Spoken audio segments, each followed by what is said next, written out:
Oskar Valter on läbi oma loomingu rõhutanud unistuste tähtsust.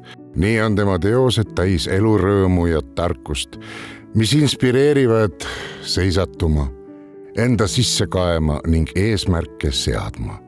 Sügisesel teel on Valter kasutanud talle omast vormide moonutamist, luues illusiooni maakera kumerusest ning ühtlasi andes edasi mõtet meie rollist selle hoidmisel. Teel oleva tütarlapse maailm on valla. Tema käes on võim mõjutada oma tulevikku, mõtestada valikuid harmoonias iseenda ja loodusega.